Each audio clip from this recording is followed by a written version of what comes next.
Hey, what's up guys? This is I Like Fry and this is my Space Engineers Let's Play series, Season 1, Episode 1. I thank you for joining me today, and in order to give you a little bit of a different Let's Play experience than you normally have, I've decided to do something different. Now, this is my space station.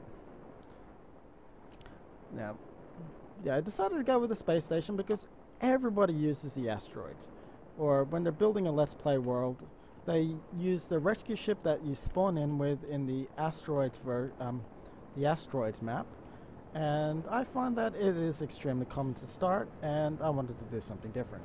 So I created this I created this space station. It is extremely basic, and you have a refinery and two assemblers, and you can see you have a pretty expansive solar panel array. However, it only puts out 500 kilowatts. Now this is not enough power to power your array, to power your assembler or your refinery. So you're gonna have to do things like capture ships if you intend to, or mine resources in order to build yourself a nuclear reactor, and so you can power this base properly. Now, in the little world building thing that I have for this, is that basically you are a surveyor. You're basically just being put on this station to monitor the equipment and not really do much. Now, currently in this iteration of my design, I do not have anything that harkens back to that objective, which would be a planetary array of some sort of a transmission panel or anything like that, pointing at the planet, surveying, scanning it. And as you can see, I already have a private sale. That is because this is the second time of me recording this video, because I had not turned down the sound, and the first 10 minutes of that video was completely destroyed by the sound of the assemblers and the refinery going out once. Now, another thing that you might have noticed by now is that this space station is only around one asteroid. There's only one asteroid here. And if you have been noticing the beacons going around in the background, there is what I have put down as asteroid positional beacons. They are little stations which mark out the asteroids. I have turned this one on, which is about 45 kilometers out, because that is the furthest asteroid, and I think it would have been impossible for anybody to find. Now, if you fly around a little bit, you will find others, and I have marked one or two extras for your convenience. Let me see if they'll pop up. Yep, like this asteroid over here. I've marked that as beacon 2. That was something I did in my first recording. So, in essence, yeah, so another thing that I unintentionally did when I was designing this world and moving the asteroids out was I ended up making a few small chains of asteroids where you could see one from the other. This is the first example and first chain. As you can see, there is another asteroid over there, and it will continue on a little bit. So basically, you find these beacons, you break your way in, and you turn on the beacons. They are all solar powered, so you don't need to worry about nuclear reactors or anything like that. And wow, that actually looks pretty nice out there. Another thing that you might have noticed by now is I have edited this skybox. So yeah, I find it looks a whole lot better, and it does. I find it to be more expansive, and it makes finding things a little bit easier. I mean, normally I use a different skybox, specifically Minmatar, the Minmatar skybox from EVE Online, just applied into Space Engineers. I love the Minmatar. I'm not a big EVE Online player anymore, but to be honest, I always liked the Minmatar. It's always been my favorite race.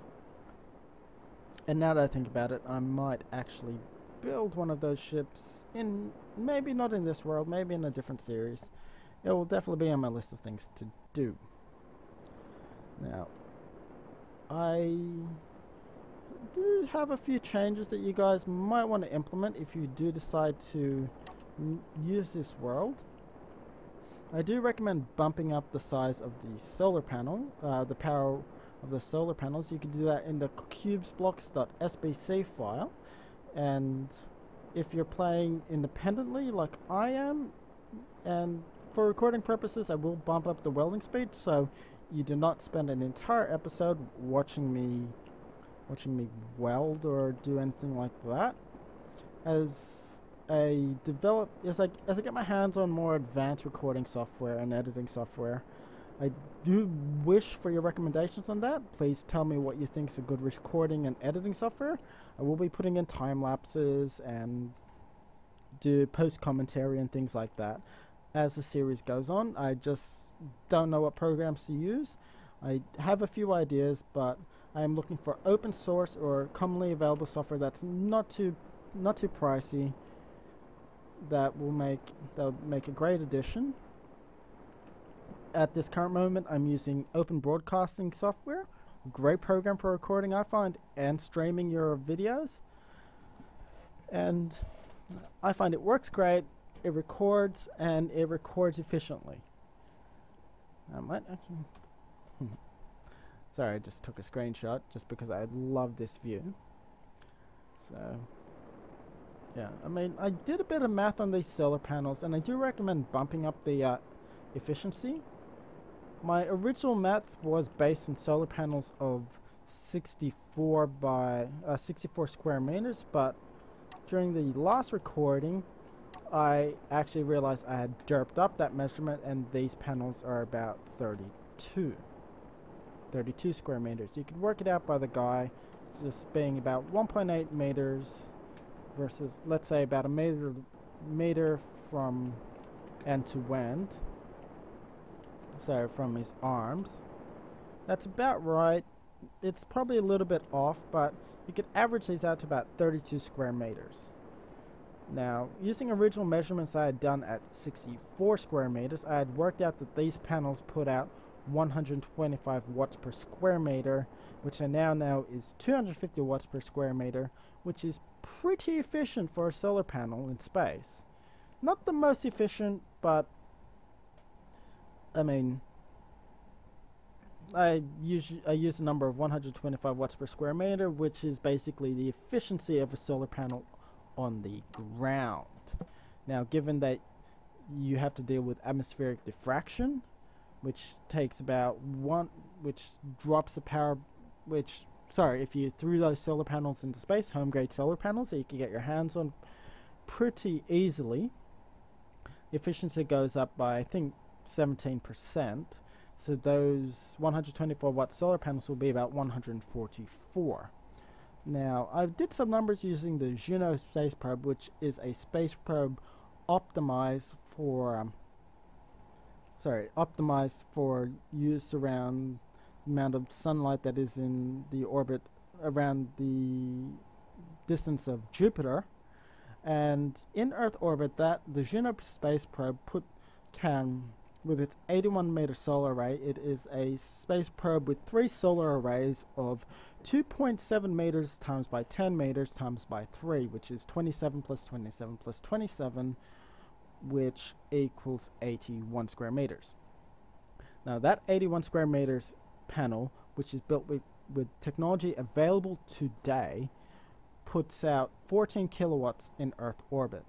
That 14 kilowatts equates to a measurement of 175 watts per square meter.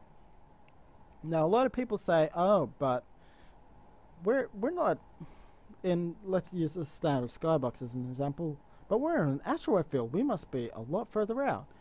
And there's one thing that makes that kind of iffy.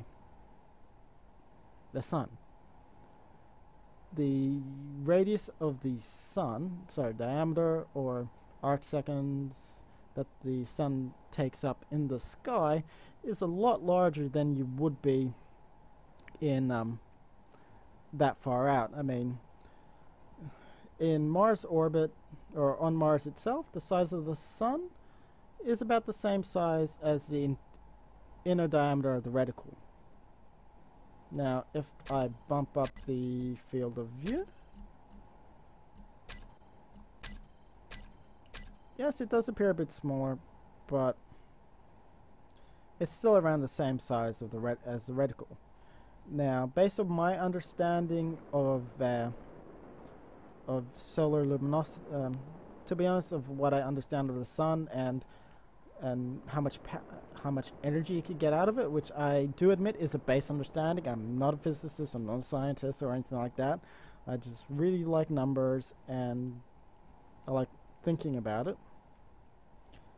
My best estimates is that this planet or the asteroid field or whatever skybox you set yourself up in is actually a little bit closer than Earth orbit. But even if you used Earth orbit as an example, these solar panels put out about 250 watts, which is efficient for a solar panel today. The other half of it is, this isn't the 21st century. I mean, solar panel technology, even today, has the ability to reach 300 watts per square meters plus.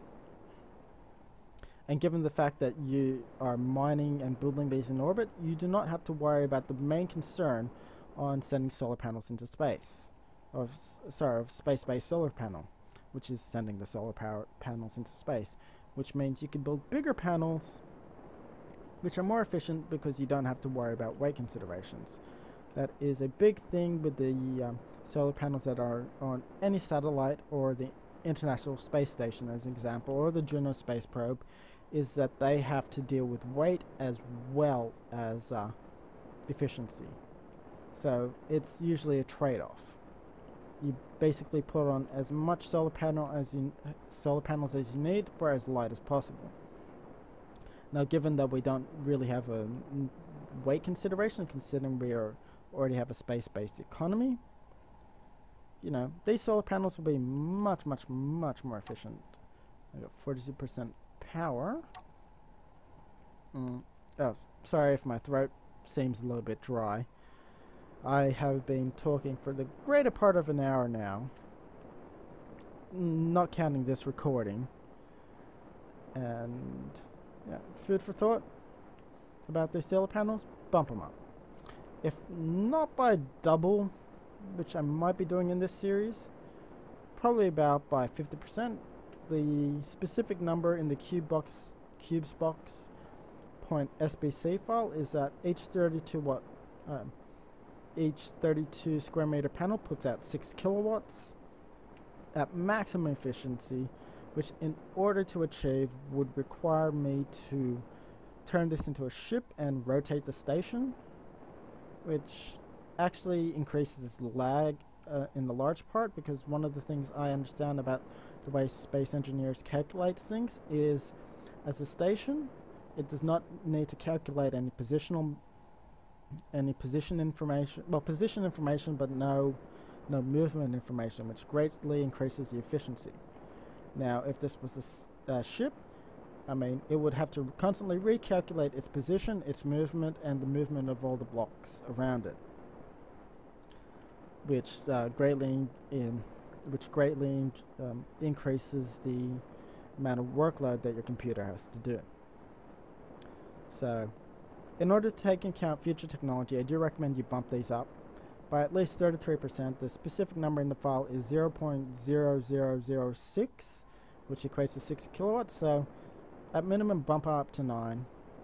If you're interested, I mean, if you want to, bump them up to 11 or 12, whatever you think is an appropriate number. I'll probably bump these up by 50%, which is 0.09. Or might just make it an even 10 kilowatts per solar panel, especially since we cannot align these correctly and still maintain it as a station.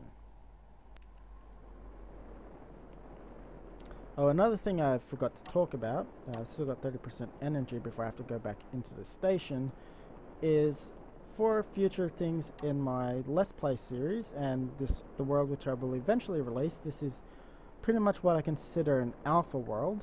I've only really built a space station, and that's about it. Is that because you have to do a lot of exploring to find all the asteroids, I will leave little bits of little prizes.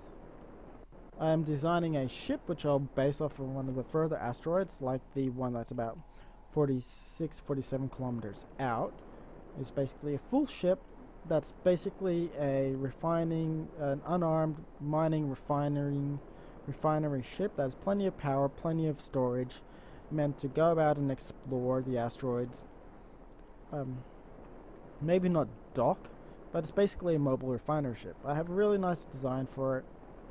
I do admit I have based it off something, but I will explain that when I have that ship completely built. Right now it's just a block structure with everything, and I have not worked on the actual smoothing out or making it look nice.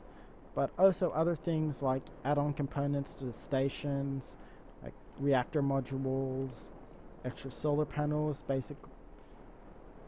base it so the easier it is to find the asteroid, the less valuable it is, but it'll still be valuable. So at one of the close asteroids, I may leave a little little mining ship, or little parts of the structure, let's say a part of this solar array, like they will have to move and reintegrate into the station, just to give you a little bump in the resources, a prize for finding it, and maybe parts of the ship which you could eventually put together of my mobile refinery ship.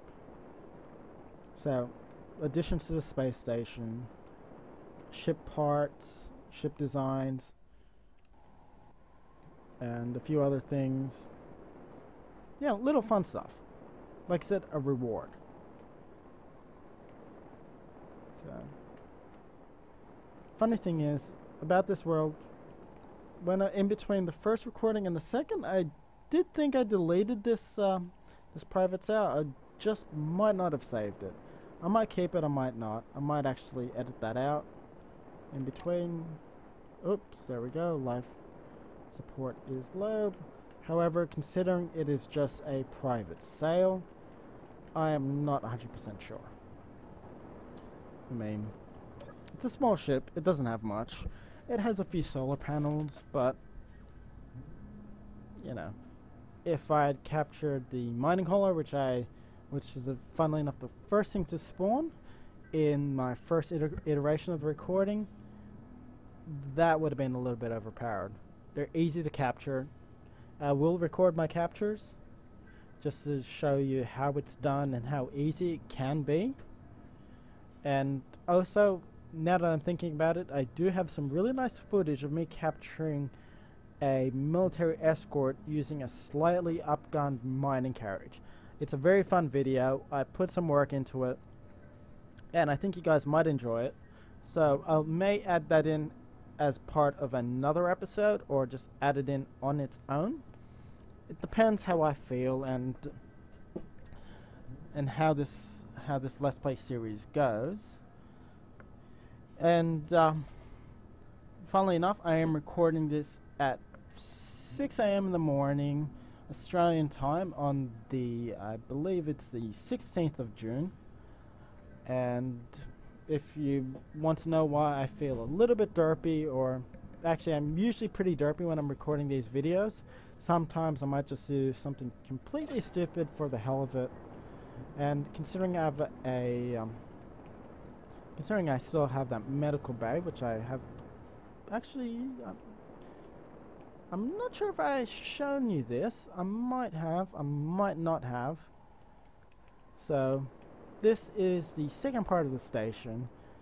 It has your medical room over here with your your medical bay, a little bit of components just to fill it out. You got your refinery, a massive amount of unfinished assemblers. I mean, you gotta admit, that looks cool.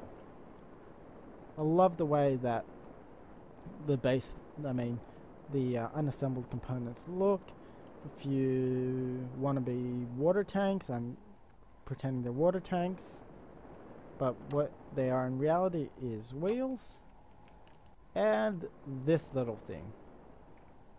I am not 100% sure if this block became available in the last update or it's been around for a while. I had never noticed it, and to be honest, I never really considered it as an option. But I've never actually seen them in any Let's Play world or anything like that. But these are large rocket launchers. I put it there because it kind of looks like control rods for a nuclear reactor. And, I mean, I love it. It looks cool. Now, one of the things I did in my creative world when I was building this out was I tested out that rocket launcher. According to what I've been able to figure out from my testing is that they are large rocket launchers. They are 2 blocks long. They do work. At least they did in creative. I'm not 100% sure if they work in survival. But they're large blocks and they have a large amount of rocket launcher pods. I mean, if you look at it, that is 3, 4, which is 7, 12. I think that's 19. I'm probably not counting correctly. I mean, that's just off the top of my head. They have ports for conveyors, and when I fired these off, they were actually kind of inaccurate. I mean, they're fun to use, and they do put a good spread. So I'd love to see this. I'd love to see a couple of these fire broadside. I mean, one large ship to another firing broadsides at each other with Gatling turrets. Sorry, with Gatling turrets shooting them down, misfire, stuff like that. I think it would be absolutely amazing to see these being used. Like I said, I'm not 100% sure if it came in when I edited my cube blocks file to increase the welding speed, or if they were added in stealthily in the last update or one of the updates before. I just had never completely noticed them until I accidentally brought it out and actually saw it in creative. So very interesting that I found, and I think this would, if this is working now and if it works in survival, I think it will be a great addition, because these things are heavy resource hogs to use and fire, but they are great fun. And that military mine laser is getting extremely close, so I'm not exactly how to capture one of those in a spacesuit just at the moment. And there goes my alarm. So I think we are at 23 minutes. It is now 7 a.m. and I got a lot of things I need to do today, which kind of sucks because I am a pure night owl and I don't do things during the day. I absolutely do not do things during the day.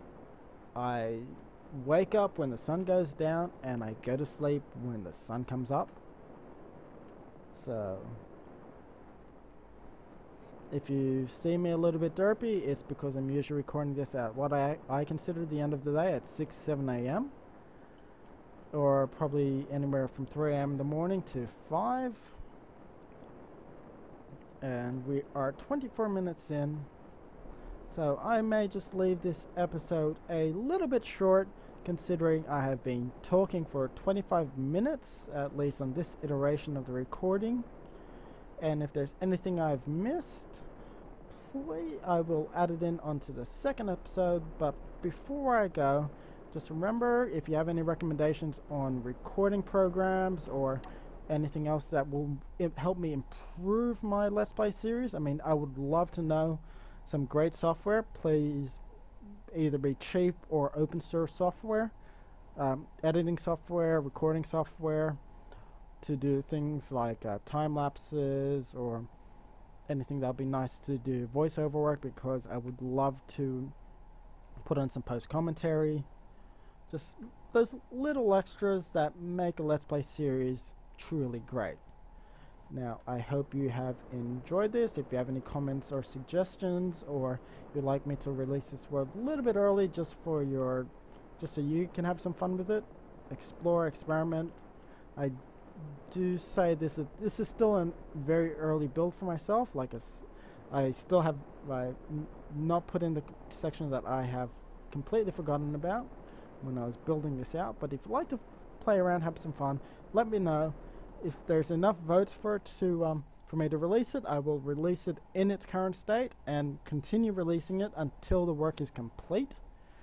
And as I probably said before, at the current moment, do not use it with asteroids, with meteors. It is not designed for it. The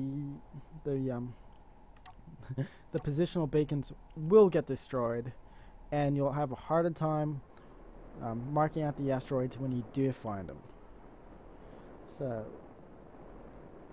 like, comment, subscribe, post your comments if you'd like me to do anything, or if you'd like me to do anything specific, just let me know, and I will endeavor to do those. And maybe in a few episodes or so, I'll make a little bit of a challenge section, where if you want me to do specific things, I will put them in as a challenge, and I'll try to attempt it in one episode if I can.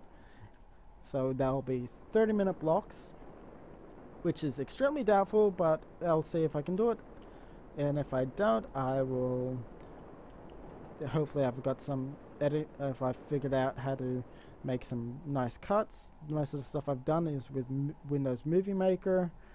So, and to be honest, I don't like the way it compresses my videos. So, which is why I'm recording this as one segment, instead of doing what I've been experimenting with in my test videos, my test recordings, which is recording, commentating, commentating.